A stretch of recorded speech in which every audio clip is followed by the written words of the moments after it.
Wala siyang BMS, walang active balancer. Ayan. Meron tayong customer ito, Yubaw. Yubaw, Yubo Life. Ayan. Power station, palit battery mga master. Kaya na mag-power, ay na gumana. Wala na. So mayari nito, taga dito lang din sa amin sa Balok. Buksan na natin. Dati mga master, na kapag gawa na ako nito ilang beses na, palit battery din at charging.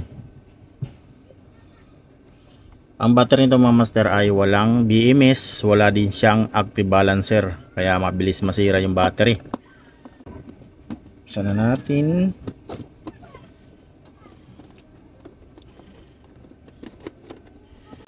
Yung sumasabit yung kanyang hawakan, yung handle nya. Tapos ito yung battery nya.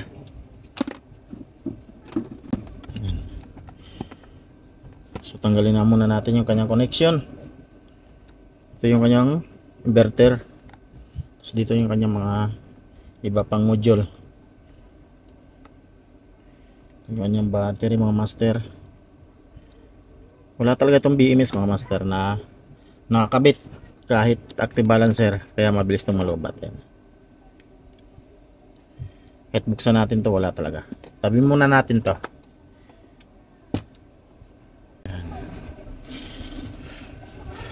Kunan natin ang reading. Kung mayroon pang voltage, kung mayroon pang natitirang pag-asa.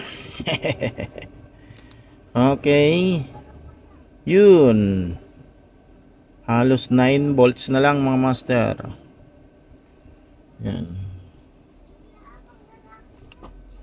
So baklasin muna natin para makita nyo na wala talaga itong BMS, walang active balancer.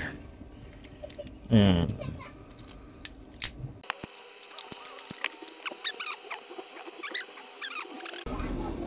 Ayan, wala talaga mga master.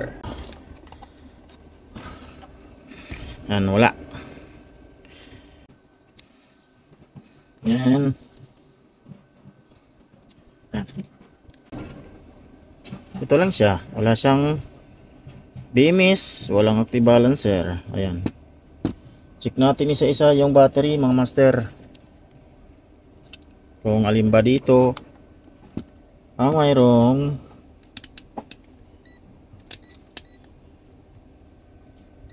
diferensya.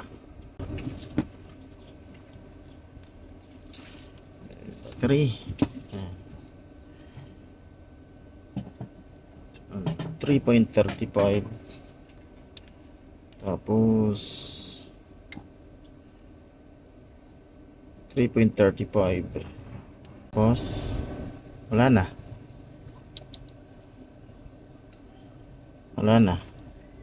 Ayan, sa susunod na upload mga master, papalitan na natin to ng battery. Abangan nyo po mga master. Hanggang dito na lang muna yung ating video. Bagamat mahaba na, maraming salamat. Hanggang sa muli mga ka-DIY.